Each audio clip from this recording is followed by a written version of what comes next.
June is in addition to being a senior fellow of the Foreign Policy Research Institute, she's a professor of political science at the University of Miami. She has also been the senior Far East specialist for the Library of Congress, a commissioner on the U.S.-China Economic and Security Review Commission, and a policy advisor to the Chief of Naval Operations.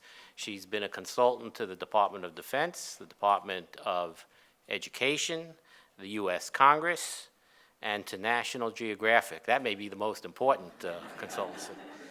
Her most recent book is China's Political System, Modernization and Tradition, which is now a classic textbook in its 9th edition that just came out this year. And she's currently writing a book under contract with Oxford University Press on Sino-Japanese relations. She received her PhD from Harvard, along with Jim Kurth. And please join me in welcoming June Teufel Dreyer.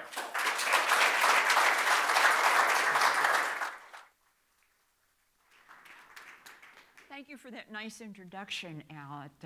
No pressure or anything like that. But I find this topic very daunting. And I was saying to a friend of mine, a former Deputy Secretary of State for East Asia, I can't possibly talk about this in half an hour. And he said, it's simple, I'll make it easy for you. You say, there's a lot of countries, there's a lot of problems, and they're complicated. So, and yes, and now I'll take questions. But anyway, everybody knows about the rise of China. And the Chinese themselves are a little bit apprehensive about how this is being taken. And they say, basically, don't worry, be happy. There's nothing to worry about. The rising tide lifts all boats. And China is a friendly elephant. Meaning that it's big compared to everybody else, but it doesn't throw its weight around unless you bother it. And meanwhile, the Chinese always say, well, you know, actions speak louder than words. And the actions here are nerve-wracking to a lot of states around. This is this 9-dashed line, which occasionally appears as a 10-dashed line. But what it does is enclose almost all of the South China Sea and the East China Sea. And the Chinese say what's inside is ours. And so if you happen to think you have an exclusive economic zone or the rights of navigation or anything like that, forget about it. We'll decide what's okay. And so obviously this makes people nervous. And when challenged on this, they become very testy. And here is a picture of the then Foreign Minister Yang Jiechi, who has since been elevated to state counselor. But here he is at the ARF meeting, that's the Asian ASEAN Regional Forum meeting in 2010, saying, and the photographer caught him saying it, China is a big country and others are small countries and they need to get used to it. So the elephant doesn't sound so friendly anymore. He also stormed in the same meeting, he stormed out of it when then Secretary of State Hillary Clinton said that she thought that all disputes ought to be settled by negotiations among the claimants thereof. And China is saying, nobody has the right to decide this, we do. And so that's not so friendly an elephant. And here you see a couple of other instances. This is later in 2010. China got angry at Japan after a Chinese fishing vessel rammed 2 Japanese Coast Guard ships. Now, it may seem odd that China got mad when it was the Japanese ships that got hit. But these Coast Guard ships were around islands that are controlled by the Japanese that were incorporated by Japan in 1895. And the Chinese boat the Chinese are saying these are Chinese islands, and so the Coast Guard vessels, the Japanese Coast Guard vessels, had no reason to be there, and therefore it's their fault. And it's a little bit convoluted reasoning, but you see what's going on. Now, here is a standoff with the Philippines in 2012 over Scarborough Shoal, and this is Scarborough Shoal over there on the right, and you may say, what the heck are they fighting about? But in fact, there are some very valuable fishing resources around it, and also it is believed that there are hydrocarbon resources there. Let's take another one. Now, countries can, as I say, these are standoffs. Argentina was another country that angered the Chinese because they brought the action in the World Trade Organization against China for dumping products on the world market at below market prices. And what does China do?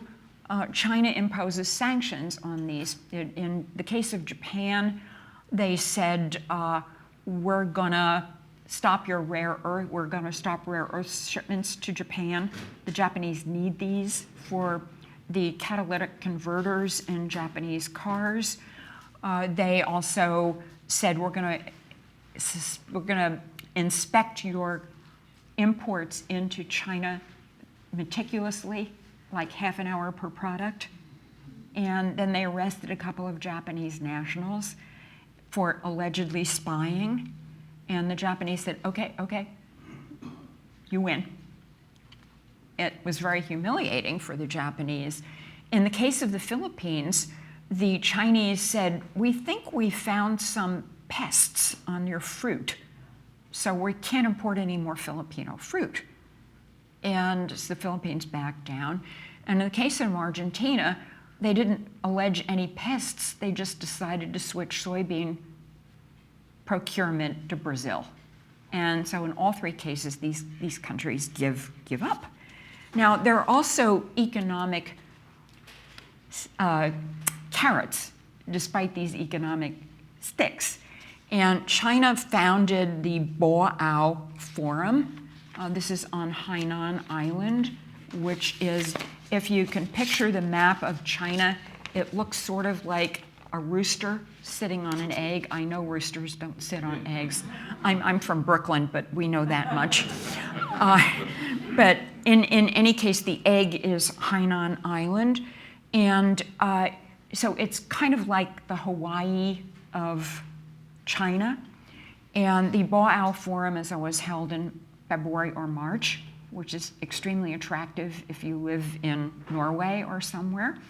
And so it's supposed to be the Boao Forum for East Asia, but they really want to make this the equivalent of this World Economic Forum that's held in Davos, Switzerland every year. So a lot of countries besides Asian countries will attend. And here is Xi Jinping, the President and General Secretary and Commander of the Armed Forces of China, with his board of advisors. And you can very easily see who's in charge here, right? I mean, he has a special chair, and everybody is kind of sitting around him. And the Chinese have contributed a lot of money recently. They are the principal contributor to 3 different banks which they have set up. One of them is the BRICS Bank, Brazil, Russia, India, China.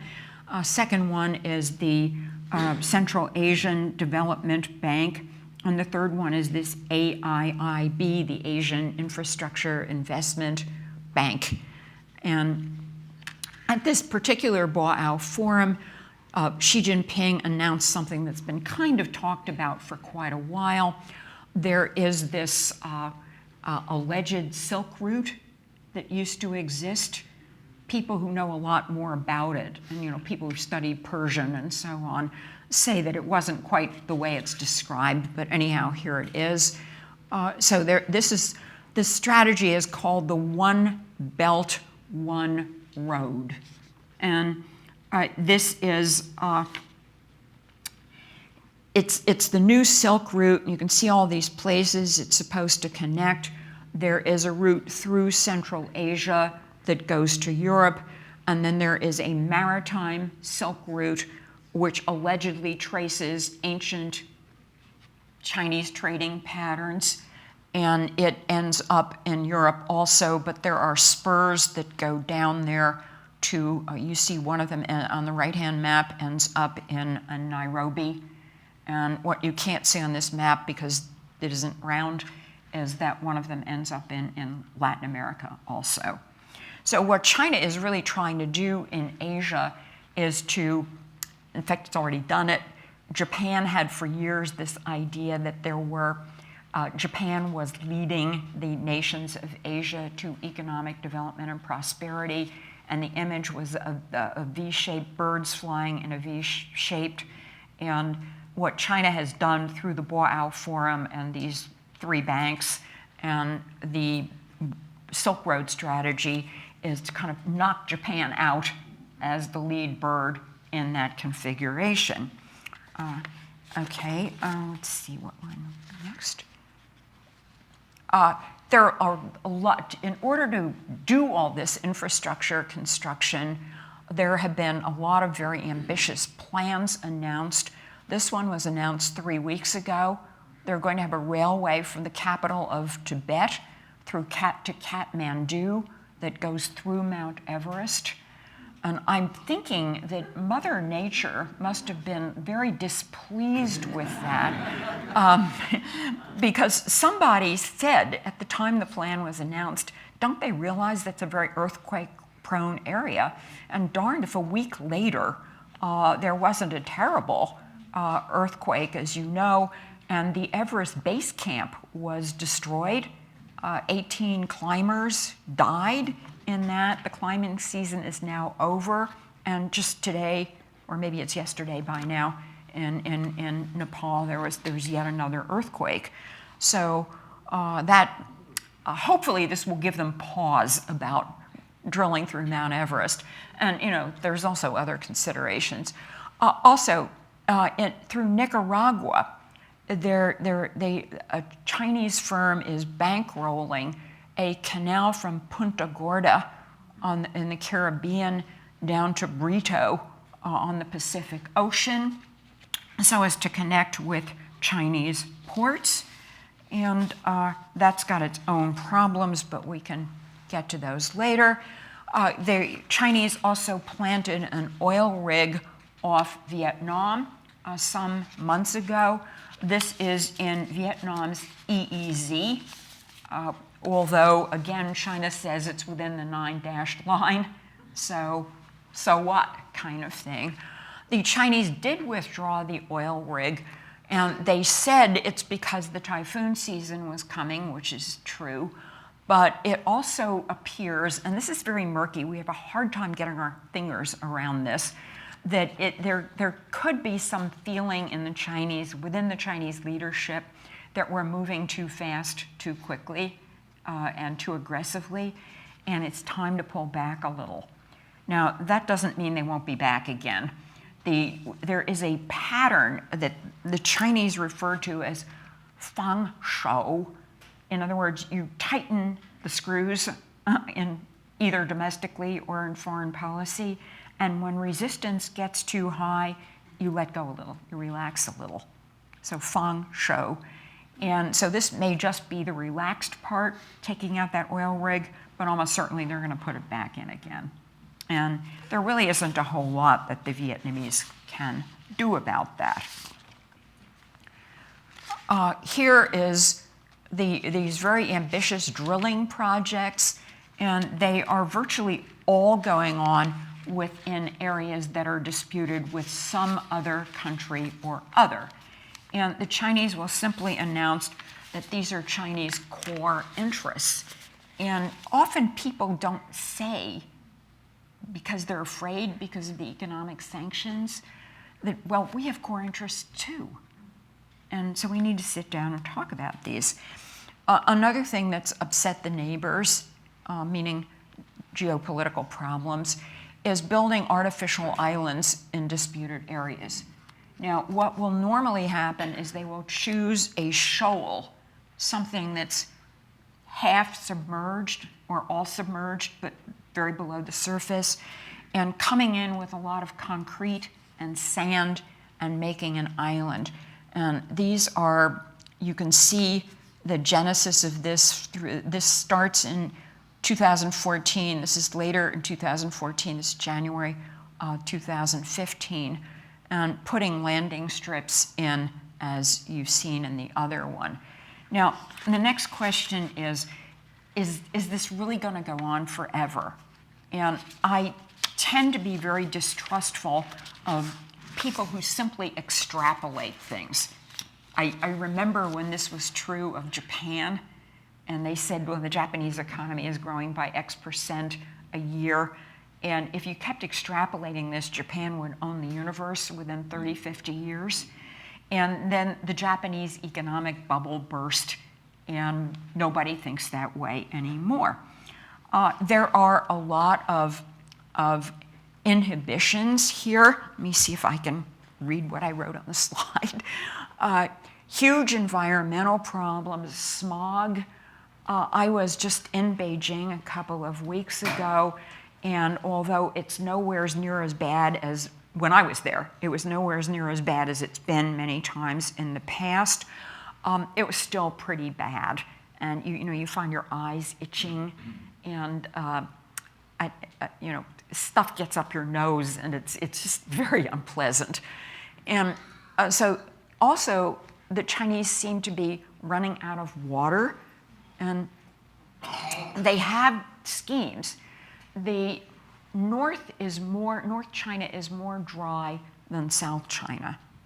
I don't know if any of you have seen those pictures of when Mao Zedong was, during the Civil War, he lived in a cave in Yan'an. You've probably seen, yes, you've seen those pictures. That is just an extremely eroded area of China. And the eroded areas keep getting larger and larger and larger. The deserts are advancing. This is very bad for raising crops.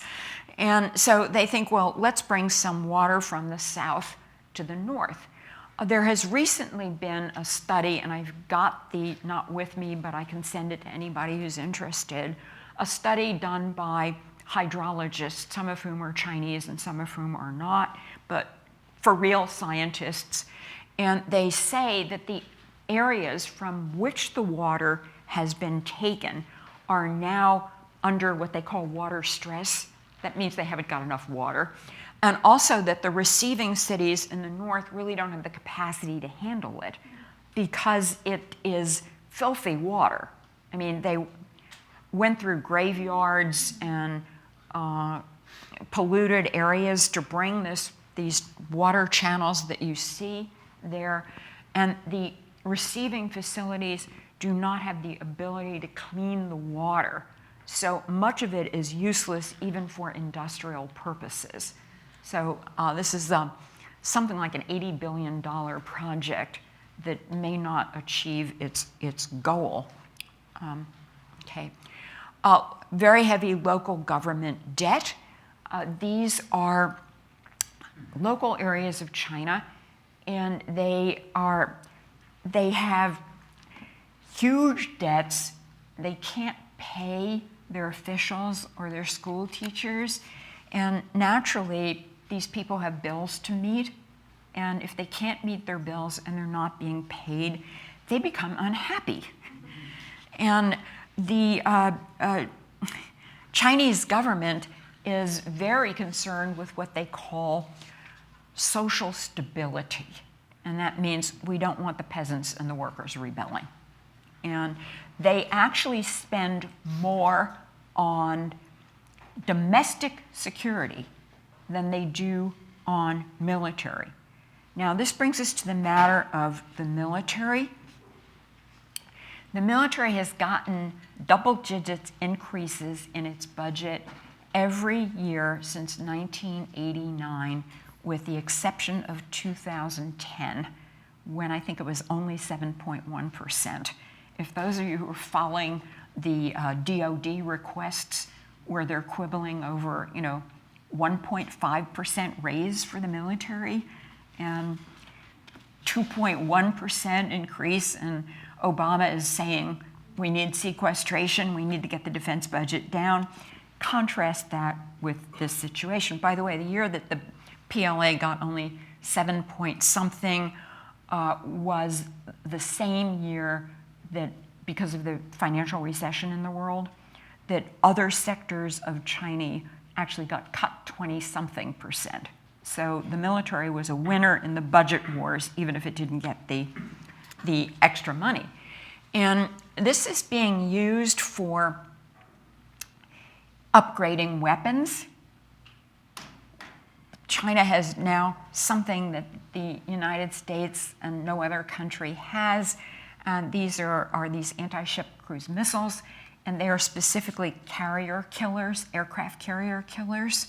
There's only one country that has aircraft carriers that the Chinese might want to kill. It's not France. And so that concerns us. And another thing that concerns us are the environmental issues. China's island building campaign has already destroyed 300 acres of coral reefs in the South China Sea. These are reefs that cannot be replaced. I don't know how familiar you are with the coral problem. I am very familiar in it because you can't mine coral anymore. Did you know that? No. I have a coral wall on my home. I have bees that are in my coral wall. I am not allowed to kill the bees for ecological purposes, and I'm going to have to destroy the coral wall to get the bees out, but I can't rebuild the wall. I am very familiar with your not being able to mine coral. It's a pain in the neck. But here these people are simply destroying the coral they don't need to get rid of bees, if you see what I mean. And this is doubly unfortunate because not only does this important World Heritage resource get destroyed, but the fish who live in the coral reefs can't live there if there are no more coral reefs. And the Philippines has said that fishermen, not just Philippine fishermen, but all the fishermen who fish around there, stand to lose about $100 million a year because of the depletion of the fish because they can't live on the coral reefs. Now, another problem is with this proposed canal through Lake Nicaragua. Lake Nicaragua is the main source of drinking water for Nicaragua, and it is also a heavily fished area. These people, it's a very poor country. These people need fish. They need drinking water. Suppose one of those tankers starts leaking oil, and you can see what's going to happen. And then, of course, there are the Everest volcanoes. Now, is it wise for China to be undertaking these horrendously expensive projects when its economic growth is slowing? And again, there's tremendous controversy about what is really going on here. I have the official growth rate is 7.1%, which is less than it's been in for years. And Xi Jinping said to the Boao Forum, this is going to be the new normal, and we'll live with it. This is going to be a soft landing. This is not going to be the burst bubble the way it happened in Japan. A couple of years ago, the Chinese estimated that they needed to have a growth rate of 8% a year just to keep people employed. Then they said, okay, 7 will be okay. So I have a feeling that's the reason they say the growth rate is 7.1. The growth rate in China will be anything the government says it is.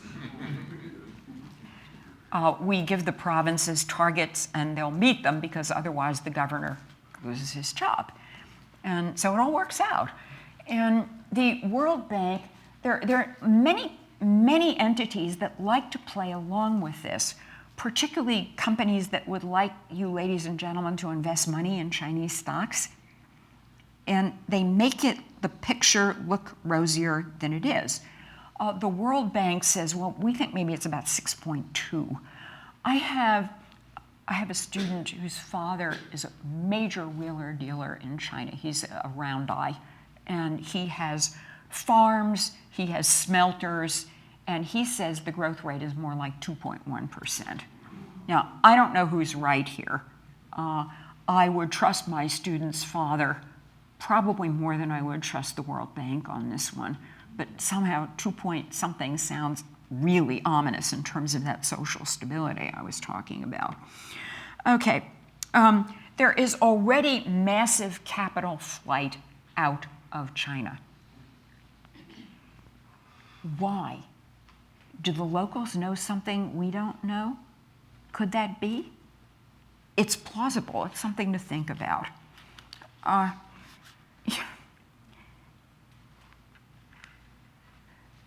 Meanwhile, the neighbors are increasingly unhappy.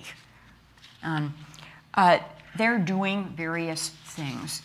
India has been having serious talks with Japan about defense cooperation. Obama has announced a pivot to Asia. So far, it sounds great, except there's no money for it because of sequestration. Australia seems very interested. Australia is also talking to Japan. What this map is India's effort to quietly fight back against the Silk Route. India also has a long and impressive history. And this is their own map, which is intended to refute Chinese claims of an ancient maritime Silk Route focused on China. And what this shows is an ancient maritime route focused on India. And by the way, it's not the only thing they're doing is scratching out maps. They have also bought a lot of military hardware, much of it from Russia. And this is, again, very interesting because Russia has a tendency not to export its best stuff. It will export a degraded version. In other words, the plane will have a slightly lesser range or something like that. They're selling the Indians the top of the line stuff. Now, why is this interesting? It's interesting because I don't know whether anybody tried watching the 70th anniversary Russian parade for the end of World War II. You did. I gave up after an hour. There's just so many marching men you can, and marching bands and things like that you can, at least I can take. But there was Xi Jinping sitting there next to Putin on the dais, and every so often they would exchange a few words. How do you think the Russians feel about that Silk Route that goes through Central Asia? They're not happy. Central Asia is their territory, it's their turf. Remember, those countries used to be part of the Soviet Union. So they're not at all happy about this. And that's why they're selling India the top of the line stuff. India is also talking, Japan just changed its policy, and this is very controversial in Japan. Japan just changed its policy. It will now export weapons. It didn't used to do that. This always made the Japanese defense budget look larger because they only needed a certain number of submarines for their own military. And so the unit cost of each one of those was very high. And they make a very good submarine. The Soryu, it's diesel electric. They are very leery of nuclear for reasons I don't need to explain. And they are talking with India about selling that submarine to India. And there is a deal almost consummated now for Japanese submarines to be sold to Australia. Australia had its own indigenous submarines. One member of the Australian Parliament, they were very noisy, and a member of the Australian Parliament once described the Australian submarines, Collins-class submarines, as like an underwater rock band. And, if a submarine is noisy, it's as good as dead because you know where it is and you can kill the submarine. So the Japanese submarines are quiet, and it looks like that's going to happen. Now, so these are largely talky kinds of things with very little results. Nobody wants to make China angry, so they arrange these joint military exercises, and they say, oh, this is all for search and rescue. If fishermen get lost at sea, we want to be able to find them. And if, Malaysian airplane goes down, we want to be able to get there. So that's what these joint exercises are about. And of course, nobody fools anybody else. That's not what they're about. And the Chinese even announced that these reefs with the airstrips, those are also for search and rescue. So everybody is into search and rescue and anti-piracy. Doesn't mean, no, we're not hostile. And, because things are so much in the planning stage and they never really get to square one, it reminds me of this parable about the mice are talking about how to deal with the cat. And somebody says, somebody needs to tie a bell around the cat's neck. And everyone says that's a great idea, but no one wants to do it. Yeah. Well, and here we have Japan. Prime Minister Abe was just in Washington, and there was a lot of rhetoric. He made a lovely speech. It's on YouTube if you want to watch it. He gave it in English, and which must have been tough. The Japanese consulate general in Miami had me to lunch a few days ago and confided that Mrs. Abe had said that her husband practiced for hours in the bathroom rehearsing the speech, and nobody else could get in the bathroom as a result. And anyway, but you see, Abe, this is all in the talk stage. The mice are talking. But this is the latest poll from Asahi, and I'm sorry I couldn't find another poll because Asahi is a left-of-center newspaper, and they don't like anything Abe does. But you see, at no point does the Japanese public support for changing the Constitution, changing that pacifist clause of the Constitution, at no point does it get up to 50%, much over it. Now, so much for the prediction of some people that a countervailing coalition is forming that will be able to deter Chinese aggression. Well, as Yogi Berra said, the future is unpredictable. And the United States has been accused, well, actually what he said is prediction is always difficult, especially about the future. But the United States has been accused of imperial overstretch. We're trying to do too much. That may well be true, but surely the same might be true of what China is doing in recent years. Deng Xiaoping gave advice that China should hide its assets and bide its time. And it's an 8-character slogan, and naturally our newspaper pundits reduced it to the hide and bide strategy, which is an easy way to remember it. And a lot of people in China are saying, look, we're very strong now. It's time to stop hiding and biding. It's time to stride forward. There seems to be another group that says not so fast. They don't disagree that these territories are Chinese and they need to take them. It's just a matter of timing that they're concerned about. Now, what should the United States do? Our previous policy has been to encourage China to grow. And the assumption is that an economically prosperous China will be a peaceful China, and that people who get used to making economic decisions, in other words, economic pluralism, will pretty soon demand political pluralism.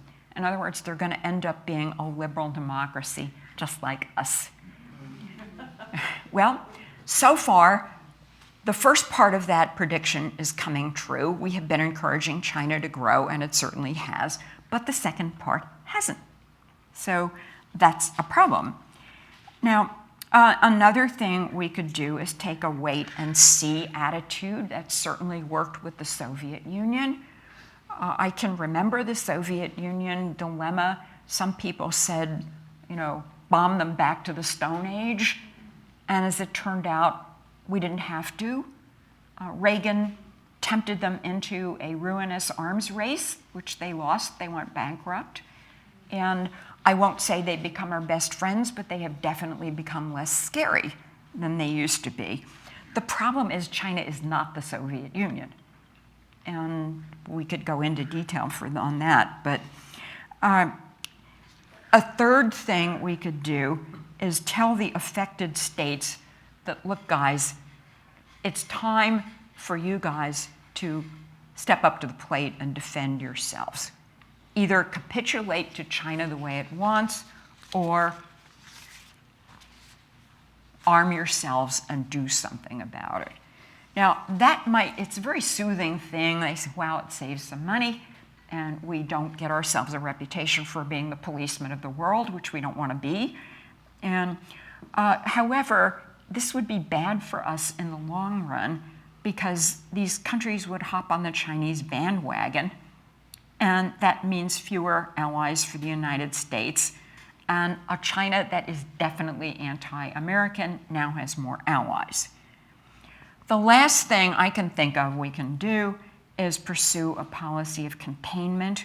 We know we can't do it by ourselves, but we encourage other countries to partner with us if they want to, and they're capable of helping, neither of which is a certainty, although Japan and India look like better possibilities than most, and possibly Australia as well. Now, what I've given you here is 3 or 4 alternatives, all of which look bad. And life, as I've discovered to my sorrow, seems to be a process of choosing the least worst alternative.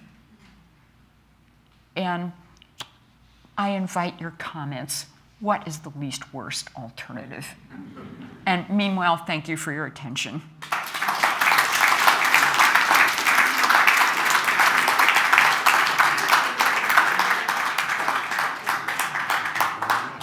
Okay. Yeah.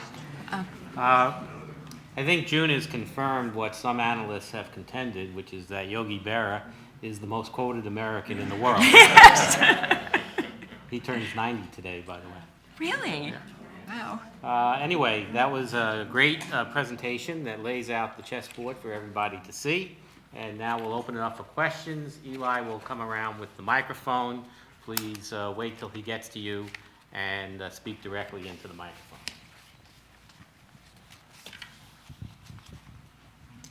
Thank you. Very interesting. What about the aging population of China and how that may slow some of this down? Yeah, you're absolutely right. I should have mentioned that.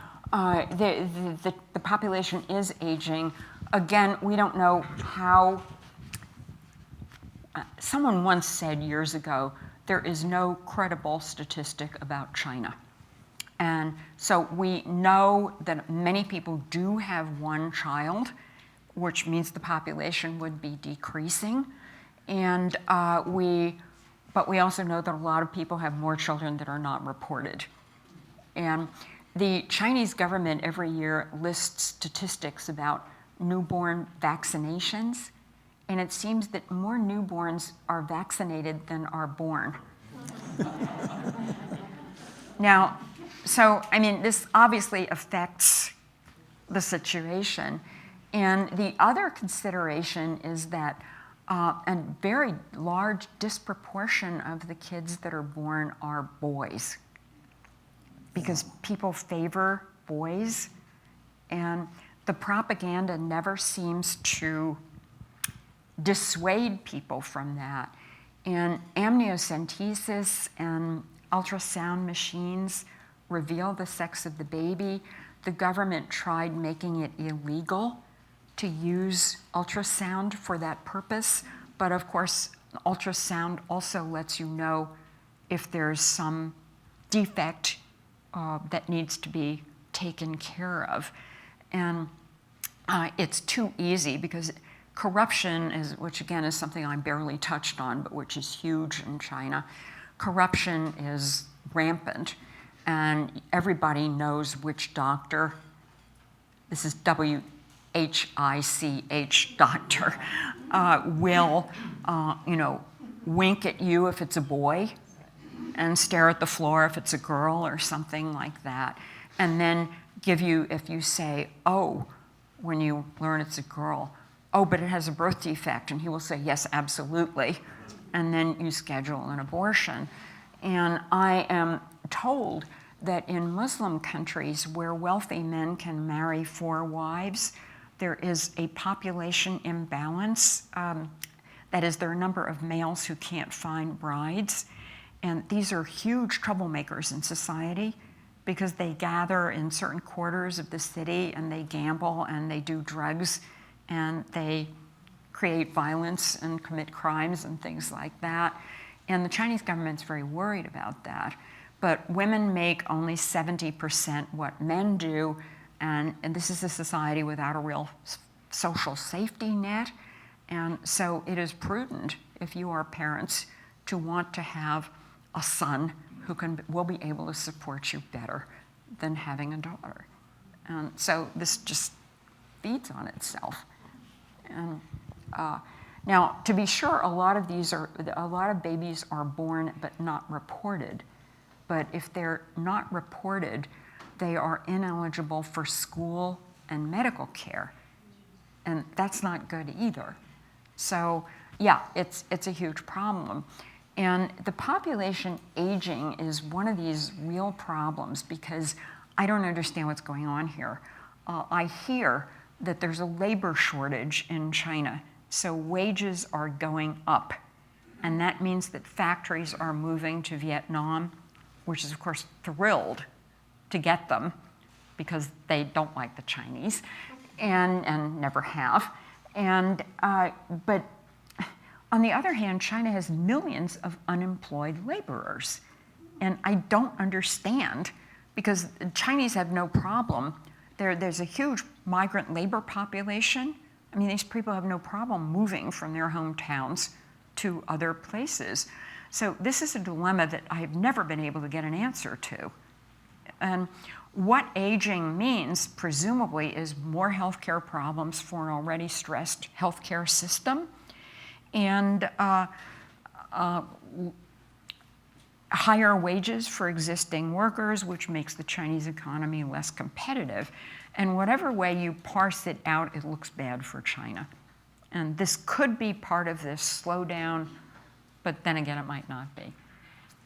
So. Is Taiwan totally irrelevant in this situation? And whatever happened to those old islands I haven't heard of for years, Quemoy and Matsu? They're still there. And they are still under the administrative control of the Republic of China on Taiwan. The reason you haven't heard anything about them is that both sides prefer to ignore talking about them because they're such hot potatoes. Since 2008, the president of Taiwan is Ma Ying-jeou. Ma Ying-jeou was born in China. He has pursued a very accommodative policy toward China, and he, as a result of this accommodative policy toward China, has sacrificed important facets of Taiwan's sovereignty. And he keeps saying, oh no, this is just an economic decision, it's not a political decision. Well, everybody knows economics and politics are inseparable. And last March, the anti-Ma Ying-jeou's accommodative policy burst into something called the Sunflower Movement, and they took over the legislative yuan. And this would take an hour to adequately explain, but the speaker of the legislative yuan had a couple of months earlier been fired by Ma Ying-jeou, and also expelled from the Kuomintang. Now, as it turns out, the president does not have the power to fire the Speaker of the Legislative Yuan any more than Barack Obama could fire John Boehner. You see what I mean? And Ma Ying-jeou is a lawyer. He went to Harvard Law School. He doesn't know he can't do that? Something's odd here. Well, needless, the court system, which does work most of the time in Taiwan, told Ma Ying-jeou, you can't, this guy is still in the KMT, you cannot expel him. And furthermore, he's still the head of the Legislative Yuan. So when the Sunflowers occupied the Legislative Yuan, this speaker, Ma Ying-jeou said to the speaker, get rid of them. And he said, oh no, I can't do that. So the Wang, the speaker, is from the so-called Bantu Hua wing of the Kuomintang, meaning he's Taiwanese, not born from mainlander Chinese families. So he's on the side of the Sunflowers here and the side of the anti-Ma Ying-jeou factors. Now, this makes it sound like they're enemies, but this belies how shrewd Wang is. And he declares his fealty to Ma Ying-jeou even while stabbing him in the back. And he's apparently about to declare his candidacy for the presidency in 2016. So that's where Taiwan is at the moment. And there is still this tremendous groundswell of this has gone too far, accommodation to China, and it will not go further. And Wang is in a position to ride that. Ma Ying-jeou's approval ratings hover somewhere from a high of 19 to a low of 8. And you can see who's on the winning side on this one, and it's not Ma. So now that I've thoroughly confused everybody, it's complicated. Yeah. What struck me when I visited China in 2007 was the tremendous gap between economic well-being of the rural population and the urban population. Yeah. What struck me also is the feeling of a sort of social strife in China. And I was wondering if you would comment on that, on how deeply it runs, what effect it has on China, and also what effect the Muslim minorities have on the Chinese central government. Okay. Thank you. Yeah. Yes. There is what it seemed when Deng Xiaoping started this very ambitious modernization program, he concentrated on the urban areas because that was the place the most money could be made. And it's almost like he had a triage policy toward the agricultural areas. They'll get along fine. Peasants have always been very self-sufficient. Let's not worry about them. And so the urban areas, many of them, not all of them, did leap ahead. And obviously not everybody in urban area did leap ahead. So there's tremendous growth in the Gini coefficient to the extent that 1% of the population controls something like 75% of the wealth. And this is very keenly felt, although in remote areas, they don't know too much about it, fortunately. So that's one mitigating factor. Within cities, people are acutely conscious of that. And these migrant workers who go into the cities who find jobs find themselves treated like not even second-class citizens, they're fourth-class citizens, to the extent that people will move away from them in public transportation, and they don't want their kids going to school with them.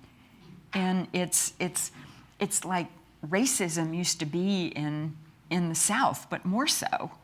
And they don't seem to have any problem. Political correctness has not yet reached China. And so they just have no problem with saying, so-and-so, he's a peasant, or his parents were peasants. He pretends, he puts on airs because he's been to university, but we know what his background is like. So the leadership does feel like it's sitting on a social volcano. And that's the reason it spends more money on domestic security than otherwise. And some people will, I'm in an email serve with a whole bunch of Euro lefties, and they say, but look at all the money the United States spends on domestic security. And I said, yeah, in the United States, we're trying to prevent one group of citizens from hurting other citizens, but in China, it's the leadership trying to protect itself from the people. And so now, why hasn't that erupted more? And that's because the government is very vigilant. It monitors the social media very closely, and it will shut down internets when it feels the need to. It has censored certain words, and for a time it got mad at Google, and so it censored Google. Google couldn't get through, and these Chinese netizens are brilliant at finding ways around things. The Chinese word for Google is actually Google, Google. They don't use characters, they just spell it out in Latin letters. But the word for pigeon in Chinese is guga. And so there were all these people tweeting back and forth about pigeons flying over walls, which means Google getting over that internet firewall. And so it's wonderful to watch this kind of cat and mouse game that these people have. And there are cartoonists who, of course, are anonymous, because if they weren't anonymous, they'd be in jail. But one of them calls himself Crazy Crab Farm, and he has read Orwell, and he comes up with these brilliant cartoons. So, satirizing the government. And Xi Jinping is always in the form of a pig, and saying 4 legs bad, 2 legs bad, 4 legs good, and Orwellian things. So, the government is panicked about these people, but they have prevented them from organizing. And so there's no organized movement to overthrow the government. And see, that's the reason they got so upset about Falun Gong, because these were people with an organization. And worse yet, it was an organization whose leader lives in New York. Of course, he has to live outside China because it's not safe there. And I don't know, would they be any less worried if he lived in Paris? I'm not sure. But anyway, they're scared. The rest of minorities, again, the Tibetans are burning themselves. They are not violent against other people. The Uyghurs do not feel that way. They are militant.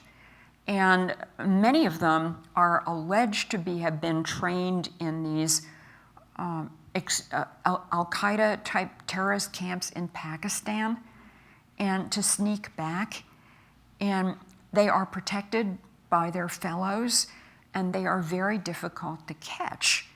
And hence the Chinese government clamps down really hard on any indication of adherence to religion. So they have banned the wearing of beards, and they have banned women from wearing veils.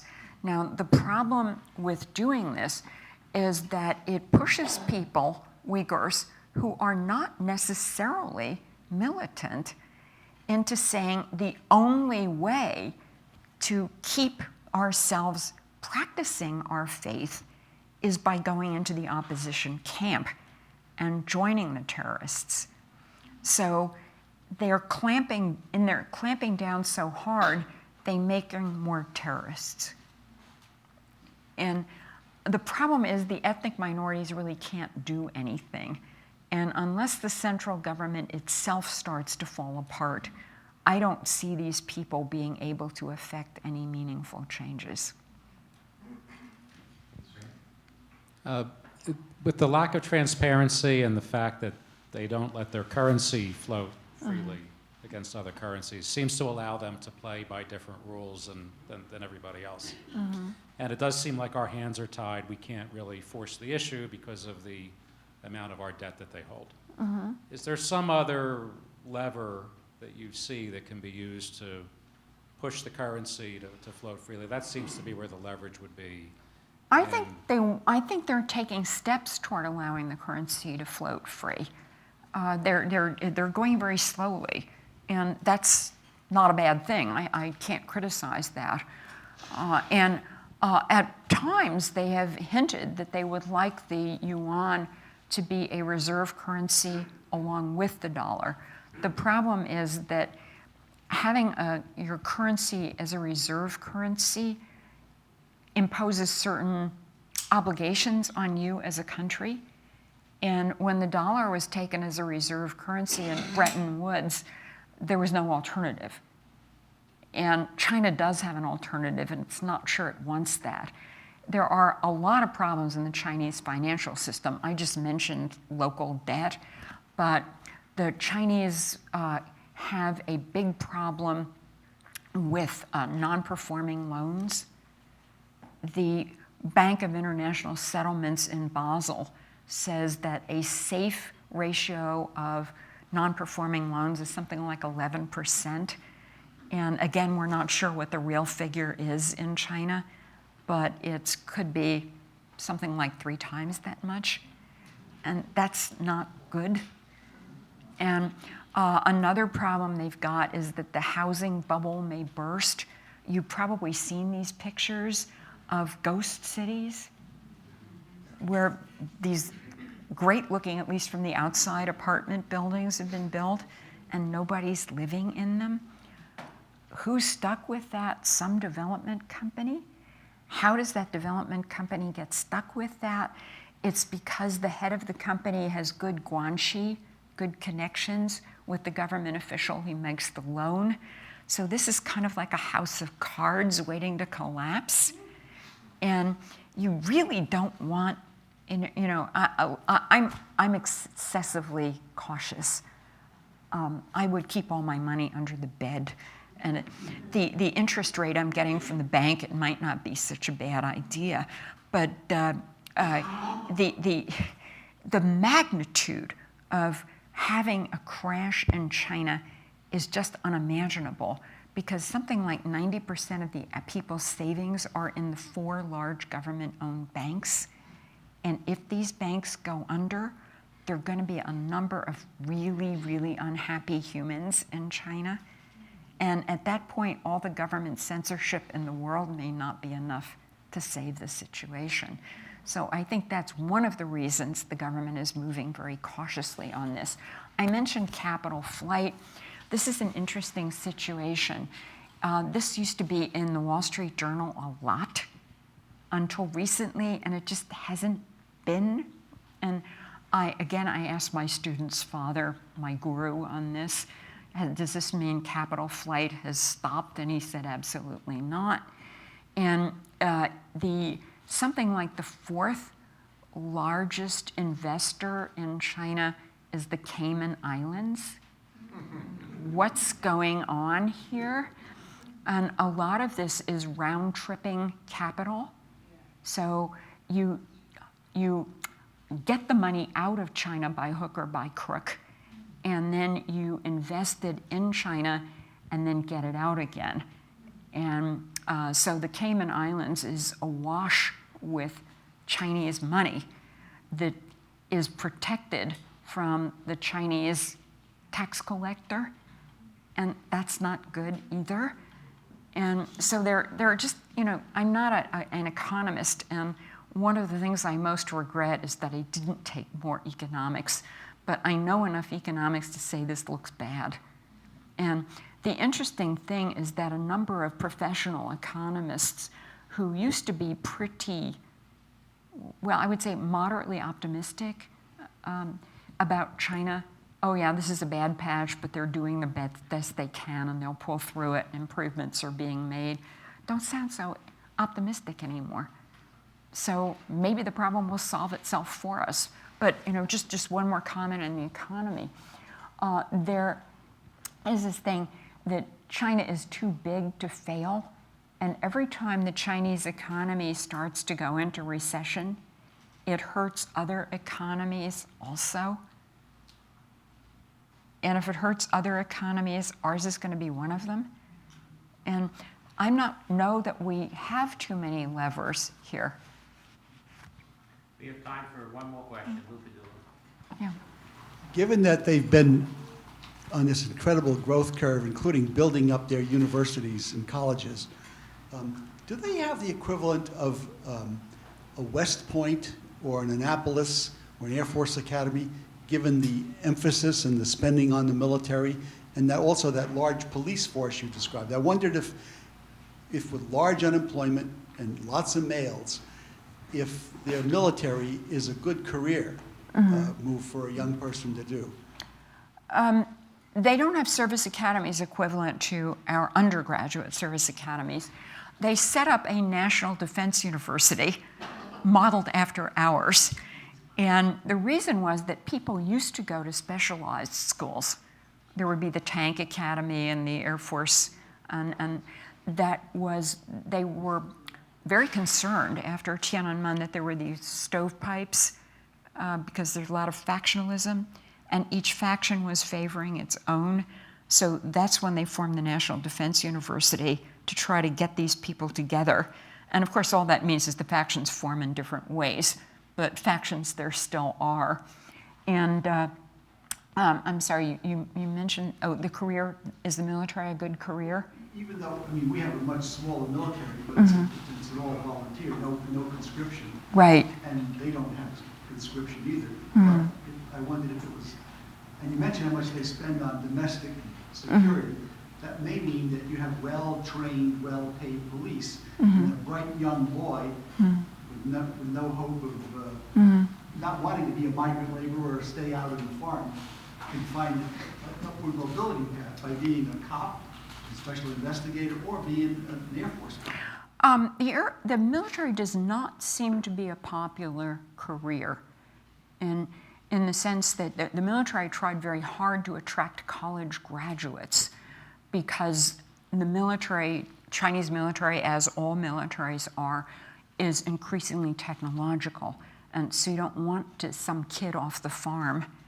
And these college-age kids would rather be among the unemployed than join the military. And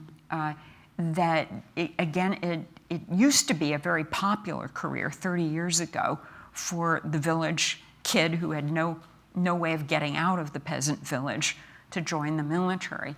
But it's not considered prestigious anymore, and they're not getting the kind of people they want into the military, except hereditarily. And that means if daddy was a general, you will aspire to a career in the military. But that also gives you that guanxi you need for promotion. Another thing that, and we knew this was going on, but it came starkly out into the open when Xi Jinping started his purge of the corruption in society. And one prominent person, this is a vice chair of the Central Military Commission, so this is equivalent to a member of the Joint Chiefs of Staff, was indicted for selling military commissions. Now, why would you sell a military commission? Because you can make money on it because of the corruption, right? Because your paycheck is not going to be that large. See what I mean? And so that's the reason for joining the officer class, because you can make money through corruption. Now, the next question you're probably asking yourself is, what effect does this have on the quality of the people who are in command positions? I don't know, but if you join the military to make money, and I've worked with our military, and I have to say I am so impressed with these people, with their patriotism, with their dedication to their job, with their dedication to the ideals of the United States of America. And if you join the military to make money, I don't think you're going to have those ideals. So, the police force, horribly corrupt. Somebody in your family gets injured, and you go to the police and you do something, and you say, investigate, there's a hit-and-run driver. I said, well, we don't have the resources for that because we don't have the money. But of course, if you would like to contribute. So that's not good either. I enjoy going to China. I meet some marvelous human beings. We have a great time talking. And I keep thinking to myself, thank God I was born in America. Thank you.